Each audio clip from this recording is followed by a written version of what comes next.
Hey, it's Justin from the Justin Scott and Spiegel Morning Show on 98 Rock in Baltimore, and you're listening to Hoppe Radio. Are you feeling classy today? Sit down, pour a glass of wine, and listen to Hoppe Hour. You're tuned in to Hoppe Hour, an hour where Hoppe rants about something. Sit back and listen in. Hoppe Hour is on now. Hoppe Hour is on now.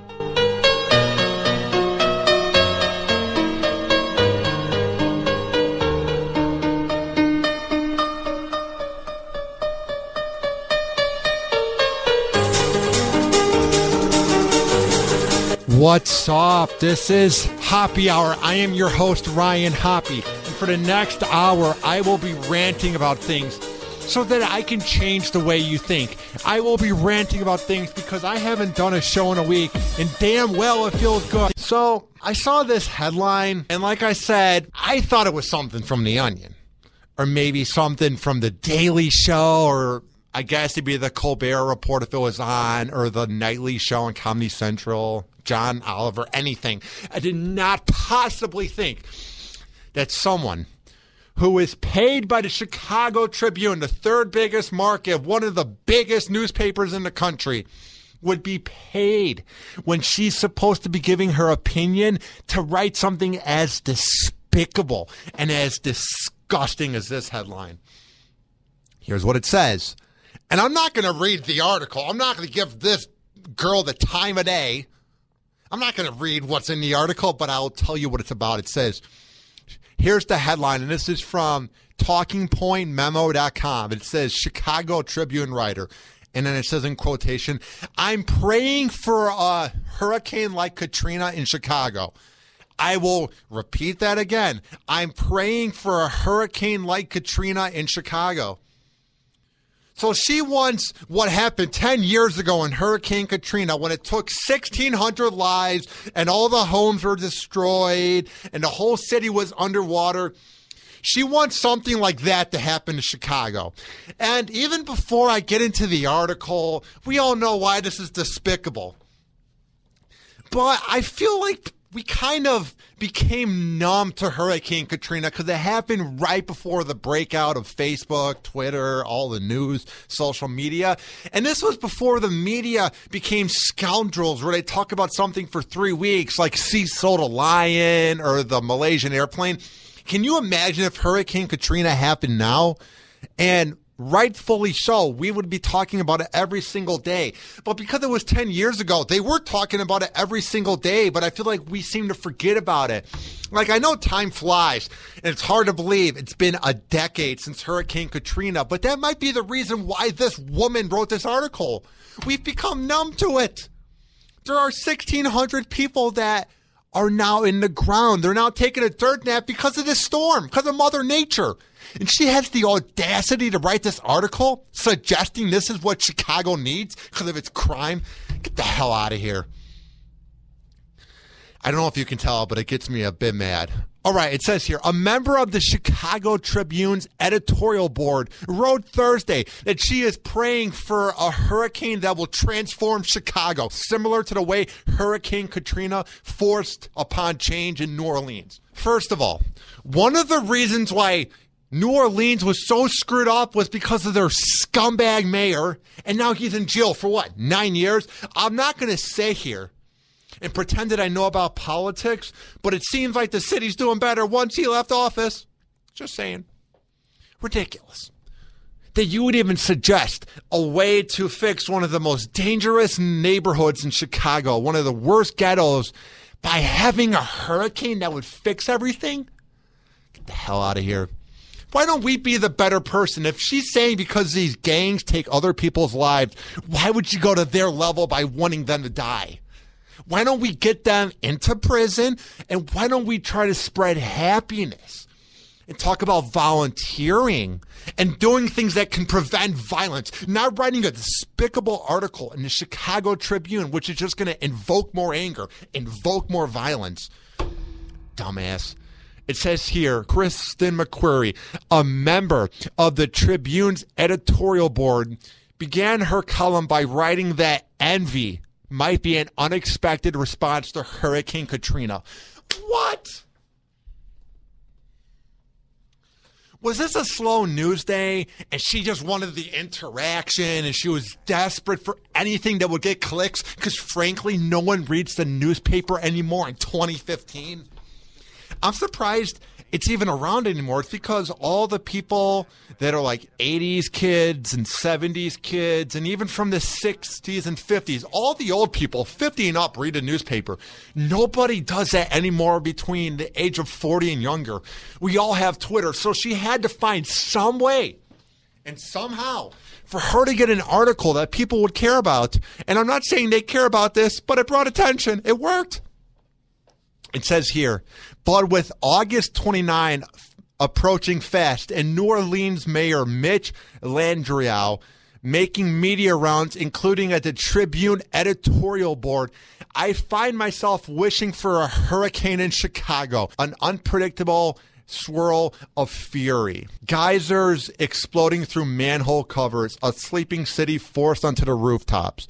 That's what it took to hit the reset button in New Orleans. Chaos, tragedy, heartbreak. All right. Maybe it did help a little bit, but 1,600 lives were gone. People don't have homes anymore, and the city's not even completely fixed. We think just because it's been a decade that everything's handy and dandy now. We seem to forget that the crime's still there, and what I've read online, it's not completely fixed.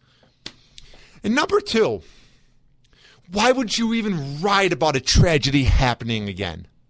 Why? There's so much violence that goes on in Chicago. Little kids are getting shot during drive-bys because these gangsters don't know how to shoot a gun while the car's driving. Why would you want more violence and more death to happen? Why don't you write an article about how to fix the crime and how to spread happiness in the ghetto, maybe through churches or camps or events?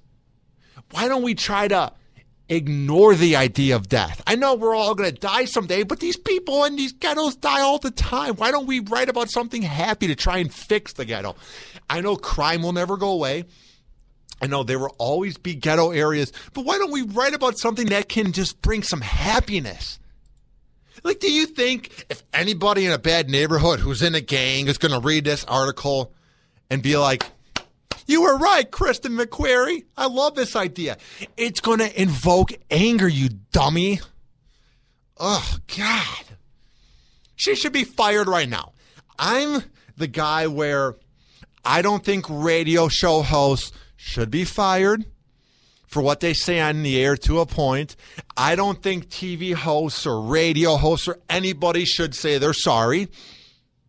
I think we had this new fake outrage over words, but this is different. He wants a storm to happen to Chicago. One of the most devastating things to happen from the 2000s, including Bush going into office twice, 9/11, Hurricane Katrina, America going broke in 2008 during the whole Cash for Clunkers thing. Hurricane Katrina was one of the worst things to happen in the 2000s. That and 9/11. Why would you want something like that to happen again? And if you love this city so much and you want to see it get fixed, how about we do it without the whole city being underwater, you dummy, you imbecile, you cretin? God. She should literally not have a journalistic license anymore. She should not be allowed to write in the newspaper anymore. It's not even because of what she wrote. It's just such a pathetic ploy for people to click on your newspaper website. You are paid decent to good or great money. I don't know how much Kristen Mcquery gets paid. She's obviously overpaid. You are paid to write opinion articles about the news, not shock articles asking for something to happen to Chicago so there's death. Ugh. Hurricane Katrina, she wrote, gave a great American city a rebirth. First of all, I'm not going to hate on New Orleans. I really want to go there. I've heard good things about it, but nobody has ever said that it's a great American city. There's a lot of bad parts of New Orleans. It's a good city. It's not bad. It's not like going to certain ghetto towns in the Midwest or in New Jersey. You know the ones I'm talking about, the just pure ghetto towns. But there's not even that many great American cities. What, you have Los Angeles, San Francisco, Chicago, New York? That might be it. Miami, maybe Tampa, Dallas. Like, there's not that many great American cities. So first of all, for her to say that New Orleans is a great city, you lose me there. It says here, residents overthrew a corrupt government. A new mayor slashed the city's budget, forced unpaid furloughs, cut positions, detonated labor contracts. New Orleans City Hall got leaner and more efficient. Governments were consolidated. Public housing got rebuilt. Why don't you try to spread some good in these articles giving examples about how Chicago could get fixed?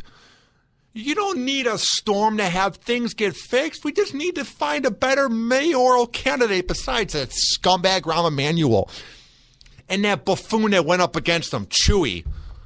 That's the best we can come up with. Why don't you write about things that Rahm can do to fix this city? Because Rahm's too busy going to sport games all the time and getting the NFL draft in Chicago again. Yippee-ki-yay.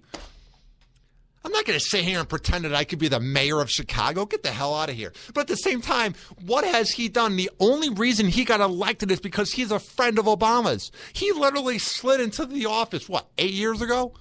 My God. It says here, this is how she closed the article, by writing that she hopes it would be a figurative hurricane. I can relate metaphorically to the residents of New Orleans climbing onto their rooftops and begging for help and waving their arms and lurching towards rescue helicopters. The original article, the reason I had a dead air is I'm in shock. Here's what the original article headline said. In Chicago, wishing for a Hurricane Katrina. But hey, the Tribune edited that headline. If it was such a good thing to have up in the newspaper, if it was such a riveting headline, you shouldn't have changed it. If there's nothing to be ashamed of, Kristen Mcquery, why change the headline? If you're so gung-ho on this helping out Chicago, keep the headline. You've got nothing to be ashamed of, right? Wishing death and madness upon a city that needs help. Oh, yeah, you meant nothing wrong with this besides the shock factor. And you should be embarrassed, Kristen Mcquery. Yeah, nobody ever heard of you before then. But I'd rather be a journalist that no one has heard of, but to have integrity, than be someone who gets their 15 minutes of fame for writing a scummy and low-class article that my little cousin could have wrote something more positive and more creative and more riveting than you. I know you probably have a nice apartment in downtown Chicago and you work in the third biggest city at one of the biggest newspapers there. But you're an embarrassment. How do you look yourself in the mirror these last few days and go, yeah, we're getting clicks on the websites. Yeah, I'm getting a lot of follows on Twitter. Yeah, people are getting mad at me and it's creating controversy, which is what they want. But you wrote an article saying you want a tragedy to happen to one of the biggest cities in America to fix this city. I'm saying it as if I live in Chicago. I now live in Tampa, but I'm from Chicago. Lived there 21 years, so I feel like I'm there. You want something to happen to fix it? You're an embarrassment, Kristen Mcquery. This is why you'll never be a famous journalist, because you write crap like this. Happy Hour. Happy Hour. Ryan Stuppridge and Ryan Risky host the Ryan and Ryan Power Hour, Fridays from 12 to 2 p.m. on SportsTownChicago.com.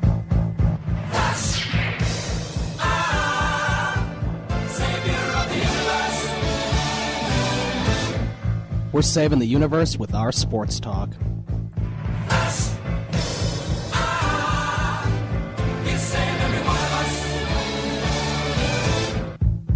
Cubs, Sox, Bulls, Bears, Blackhawks, DePaul Blue Demons? Yes, it's all right here on Ryan and Ryan.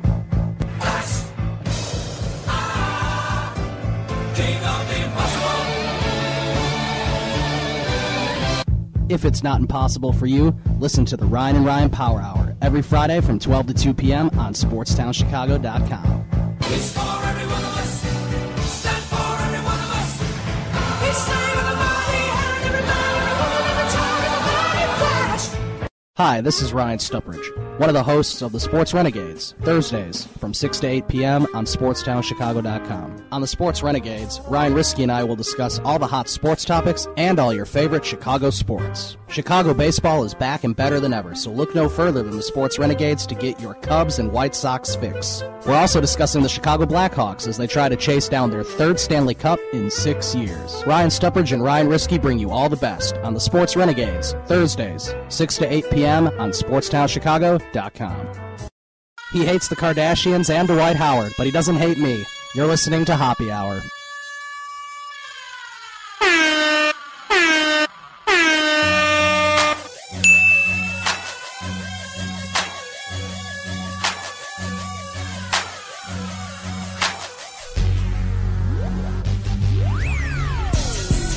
All right, welcome back to Hoppe Hour. Let's get this going. Tweet at me your thoughts at Ryan Hoppe Radio. I don't want to keep saying every time when I see a headline that I can't believe it's real. I don't want to be over dramatic every time. But this is another one I couldn't believe it's real.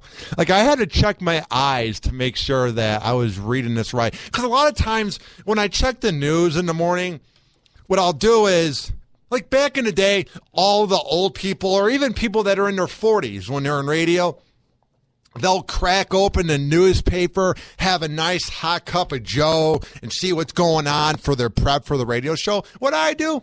I open up a Mountain Dew Kickstart, open up Twitter, and see what's happening.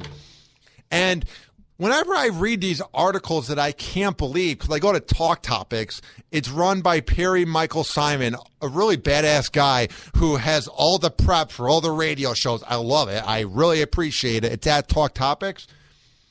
I saw this one, and I couldn't believe it. It says here, and this is from WTSP.com, Tampa Bay, Sarasota, 10 News. Birth control mix-up led to wrongful life.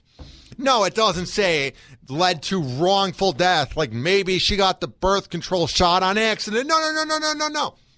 It's a mother who's mad that she was given the birth control mix-up. Like she wanted the birth control shot, but she got a flu shot, and it led to the birth of her daughter that she has right now. Ridiculous.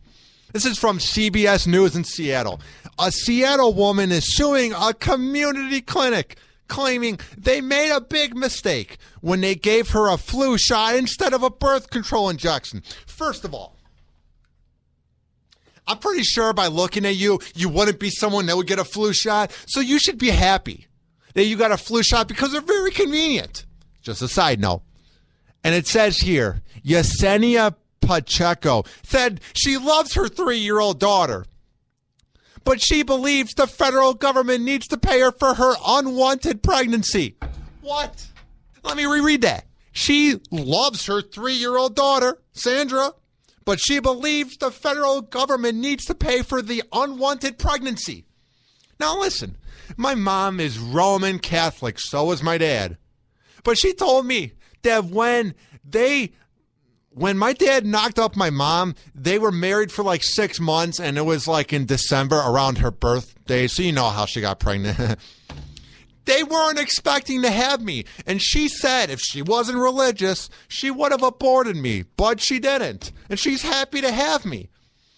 This dirty, rotten mother should be grateful. If she loves that kid so much, if she's such a good mother, she should be happy. She should be honored that she gets to have a cute little girl like Sandra in this picture. But no, she wants the money. She's greedy. She wants the attention. So she's going to sue the clinic for giving her the wrong shot? Ridiculous. Like, what are you possibly mad about? Like, if you didn't have the kid now, or maybe you're trying to give it up for adoption and you're dirt broke, then maybe you could sue. But doesn't it feel like destiny, honey? Doesn't it feel like this was supposed to happen? You have your daughter. Be happy with it. All right, here's the news clip. I'm Sick to my stomach right now. Ridiculous. Think about it this way as I load up the news clip. The internet is never going away.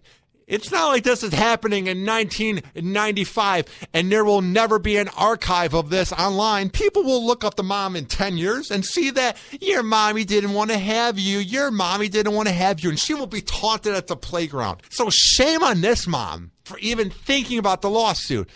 It makes me sick to my stomach. Yesenia Pacheco loves her daughter Sandra, but her third child was not only not planned, but also Pacheco claims Sandra was born because of the negligence by employees at Neighbor Care Health in Seattle. That's how I would want my mom to describe when she gave birth to me. Negligence. Jesus Christ. Are you that desperate for money that you want to sue a hospital? Like, what's wrong with you? And this clip, I know it's a podcast, it's radio, so you can't see it. But it shows the kid on like a seesaw, and they're going back and forth. It's a cute little girl and her mom. They're playing at the park. And you want to get money because you wanted to abort that originally? You're a dirty, rotten woman. Lawsuit was filed in district court against the government, given the clinic is federally funded. Pacheco was getting the Depo-Provera birth control injection every 3 months at the clinic. The lawsuit claims the clinic failed to keep up-to-date records for Pacheco. In September 2011, she scheduled her next birth control injection. The lawsuit claims she got a shot, but not that one. Pacheco got a flu shot instead. Here's where she was billed for it. Nearly 3 months later, on her next appointment, the clinic, she says, told her about the mix-up. A pregnancy test turned up positive. I asked, what happened? They said, you are 2.5 months pregnant. You don't have to have it. You won't have to pay anything. She looks so devastated. I'm looking at her talking to the news anchor. She doesn't look happy at all. Take the kids away from this woman. I know that's over the top and that's all shocking and edgy, but she obviously doesn't really care that much about the kid if she's suing the clinic for giving her the wrong shot. And she doesn't look grateful whatsoever in this news clip. I'll tweet it out at Ryan Hoppe Radio. Like, this could be something that's really interesting. That could be a documentary on Oprah's unwatched TV network, or it could be on Barbara Walters. I wanted to have an abortion, but I'm happy that I have a cute little 3-year-old girl that's experiencing life. But no, you're a dirty, rotten, pathetic excuse for a mom that wants the money and wants the outrage going towards you because you never had attention ever in your life. So here's your first chance. Oh, I was trying to get an abortion. Now I have a daughter. Let's get some money. Ridiculous.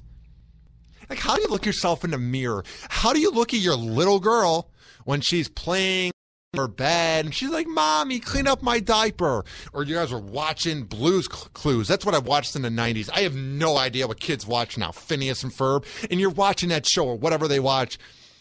And you're just like thinking, I'm going to get money because I wanted to abort you. Ridiculous. How do you look your little girl in the eyes? You don't, because you're a pathetic excuse for a mom. I'm just saying. And I don't want anybody out there to disagree with me that she's not a pathetic excuse for a mother. If she kept the little girl and maybe even had a reality show about this, they'd be more respectable than trying to get money based off of this. My God. Think about it. She's suing a clinic because they gave her the wrong shot, but she has the kid. It'd be a little bit better if she gave the kid up for adoption and she didn't want anything to do with it. She just wants money and attention. Makes me sick to my stomach. Yesenia, or whatever your name is. She says the doctor told her she didn't know how this miscommunication happened. The manager said, what do you want me to do, fire them? After a difficult pregnancy, the manager said, what do you want me to do, fire them? They don't even know what to say at the clinic. It's like, you kept the kid. You kept it. You were 3 months pregnant. If you really didn't want to have the kid, you could have gone to an abortion clinic and maybe got a vacuum. I'm not saying I want you to do that. I believe in rights, but I'd rather have her keep the kid and give it up for adoption. But if you really didn't want to keep the kid, you could have just given him up. It was only 3 months. Wasn't like you were 8 months pregnant and you had a belly the size of Africa. Just saying. Like, and she says, oh yeah, how did you screw it up? They were giving you shots. Maybe the nurse that gave it to you was on 3 hours of sleep, and the shot that was for the flu was supposed to go for Johnny McGibbons next door, and they gave you that shot, and then they give Johnny McGibbons the birth control shot. You never know. They probably mixed up the shots. It's that simple.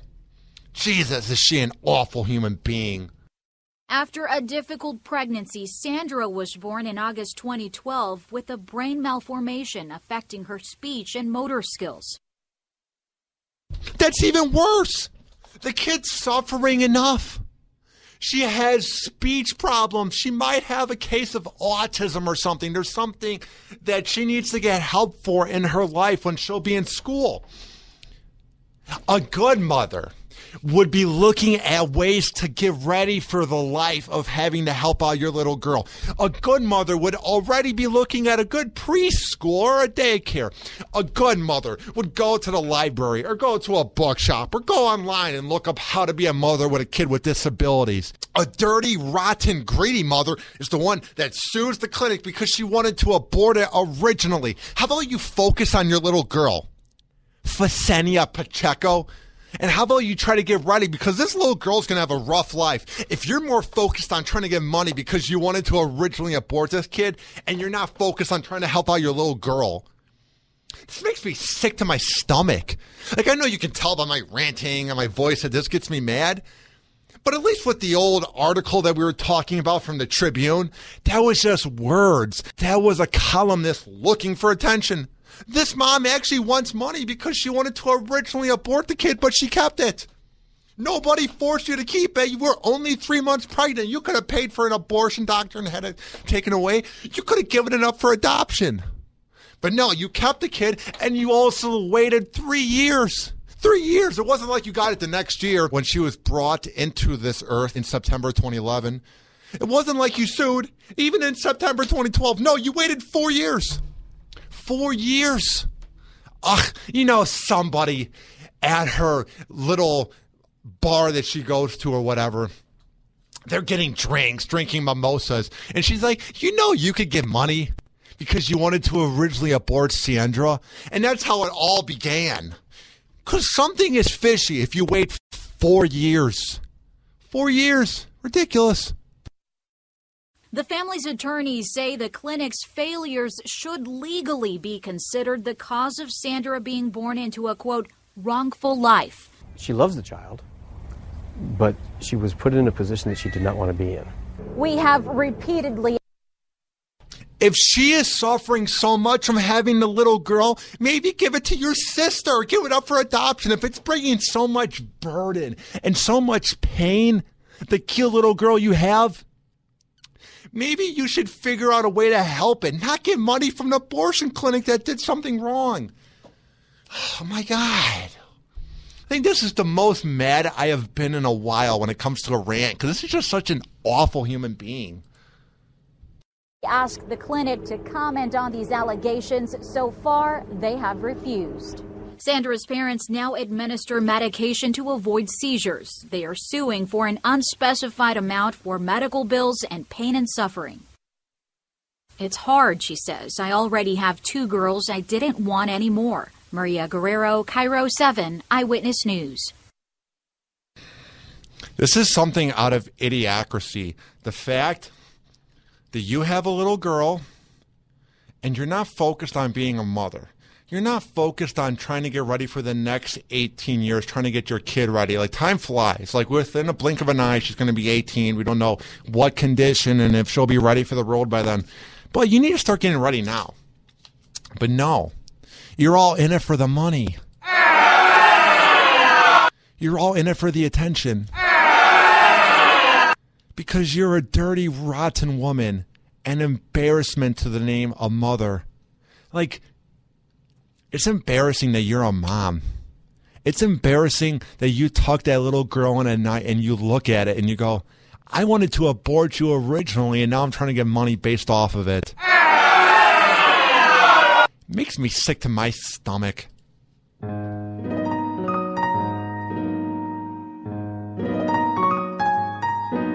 hear that music means we have to wrap up and get the hell out of here. But first, I want you to vote for Happy Hour, because if it wasn't for the great fans of 102.5 The Bone and the great fans in Cleveland and Rochester and wherever you were that you voted for my podcast to be listed, I'm honored.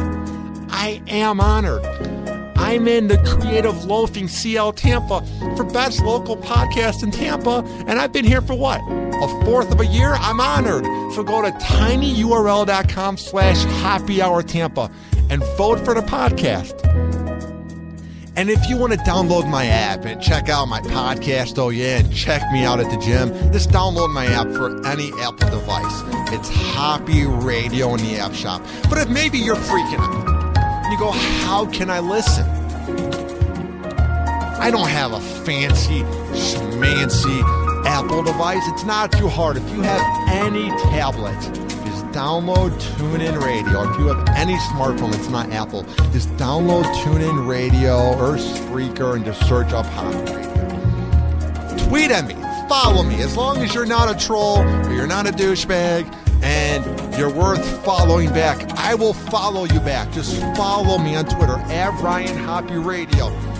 Maybe you want to be a sponsor. Maybe you just woke up from a coma in 2005 and you want to send me an email. Ryan@hopperadio.com. This has been Happy Hour. I am your host, Ryan Hoppe, signing off. I promise I will do more shows more often. This has been Happy Hour. Peace out.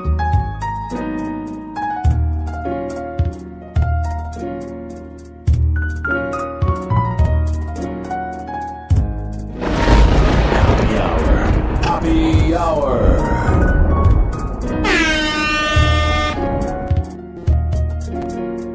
This is an official broadcast of Hoppe Radio. More info, check out hopperadio.com and hoppesworld.com.